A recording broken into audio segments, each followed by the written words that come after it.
Le beau sucre blanc. Blanc naturel de la betterave sucrière française. Ça c'est bon. Quand je croque dans mes vidéos dans la betterave, je dirais dans la betterave c'est presque pareil. Sauf que celui-ci il est bien blanc, bien pur, bien raffiné. Et à ce jour, on n'a pas encore trouvé la solution pour remplacer efficacement les néonicotinoïdes pour la culture de la betterave. On sait qu'on va s'en débarrasser des néonis, il faut juste nous laisser le temps en fait. On n'a eu que 2 années de recherche. Au bout de 2 années de recherche, qu'est-ce qu'on a comme solution? Rien de vraiment aussi efficace que ça. Il faut laisser le temps à la science et à la recherche pour aller vers cette fameuse agroécologie vers laquelle on veut tous aller.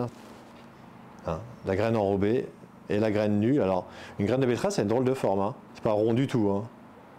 Les néonicotinoïdes vont en fait repousser les pucerons. Au moment où ils vont arriver sur la parcelle, ils les repoussent. Du coup, ils les empêchent de piquer la betterave. Cette piqûre est vecteur de jaunisse. Et cette jaunisse fait qu'au bout du compte, la betterave va être 2 à 3 fois moins grosse. Donc, grosse perte de productivité. Jusqu'à 2022, on utilisait les néonicotinoïdes, soit en enrobage, autour de la graine que l'on sème dans le sol, soit ce qu'on appelle en pulvérisation, en plein, avec un pulvérisateur. À ce jour, donc en France, on nous a interdit les deux. L'enrobage et la pulvérisation sont interdites à travers la loi de Barbara Pompili de 2018. Aujourd'hui, vous avez par exemple l'Allemagne qui se l'autorise en pulvérisation. Donc elle va utiliser les néonicotinoïdes en pulvérisation. Il y aura peut-être aussi l'Espagne, peut-être l'Angleterre, voilà, il y aura sûrement d'autres pays en Europe.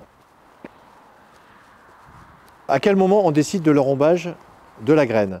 Au moment où, comme en 2022, dès qu'on a la dérogation, le semencier dit « Ok, on a la dérogation, j'ai le droit de mettre un enrobage néonicotinoïde ». 2023, vu qu'on ne l'a pas eu, les semenciers ont dit « On va faire un enrobage dit standard, uniquement contre les insectes du sol, sans néonicotinoïdes, vu que la Cour de justice européenne en a décidé autrement ».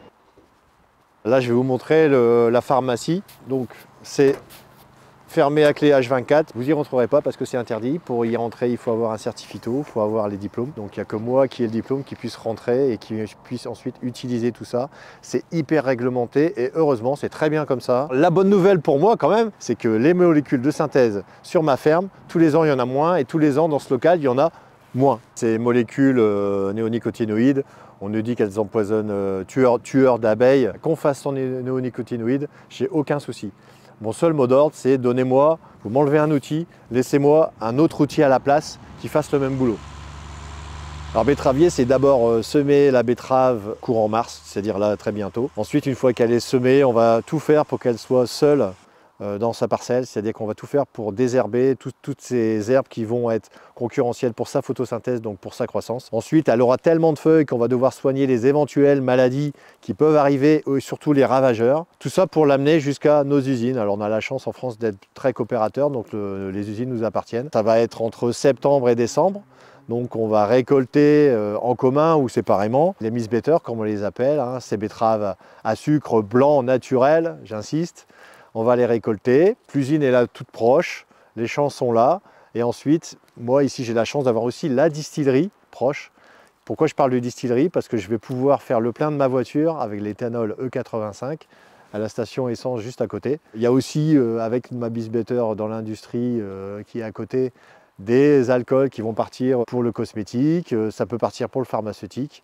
Voilà, tout ça c'est du local, c'est du résilient. On a la chance d'avoir des compétences humaines, un sol, un climat, tout ce qui fait qu'au final, on peut apporter à la France et au monde entier une super belle assiette. Et ça, on ne le dit pas assez.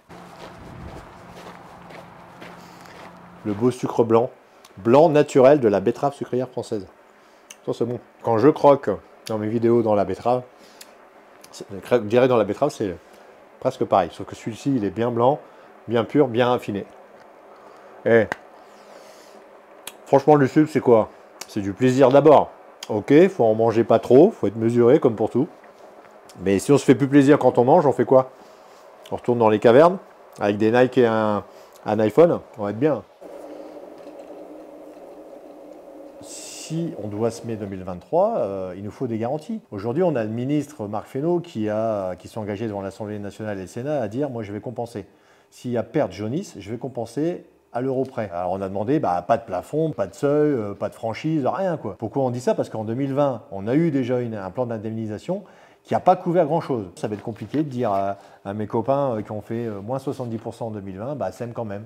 Bah non, parce que le risque financier, c'est nous qui le prenons, nous, sur la ferme. Et je sais pas, il n'y a pas de lingot sur le bureau, là, donc il y a 21 sucreries. Bah, ce que je veux pas, c'est que ça ferme. Parce que s'il y a moins de semis, il y a moins de tonnes, il y a moins de tonnes, il y a moins d'usines. Et derrière, ça va être des emplois. Et la conclusion est toujours la même, hein. Tu fermes des usines, des volumes en moins, c'est des volumes importés. Le mardi 28, quand la Cour de justice européenne a interdit ces dérogations pour l'Europe, hein, pour toute molécule, dont les néonicotinoïdes, direct, on a vu dans les journaux, ah tiens, les Allemands, ils ont le droit de les utiliser quand même en foliaire. Ça on enrage, hein. L'Allemagne est numéro 2 européen du sucre. Le numéro 2 veut toujours bouffer le numéro 1. En plus, les Allemands, à travers Saint-Louis Sucre, hein, on va les nommer, ils ont des billes en France, des usines en France. Donc, je ne vous fais pas un dessin, hein. Qu'est-ce qui va d'abord remplacer le sucre français qui ne sera pas produit? Ce sera d'abord eux. Et je repose la question, est-ce qu'au bout de la chaîne, est-ce que mon sucre blanc français sans néonicotinoïdes ira dans le même tas européen, avec les mêmes cours et tout ça, que le sucre, il n'y a pas que les Allemands, mais que le sucre blanc allemand? C'est une question. Voilà. À quel moment on va faire la part des choses et physiquement, comment on va gérer ça? Est-ce que la traçabilité et l'étiquette va écrire sucre français? Bah là, on a déjà des mal à écrire soja français ou viande française dans les produits transformés. Donc non. Pour moi, c'est une distorsion interne rageante, en plus des distorsions qu'on a avec le reste du monde, quoi.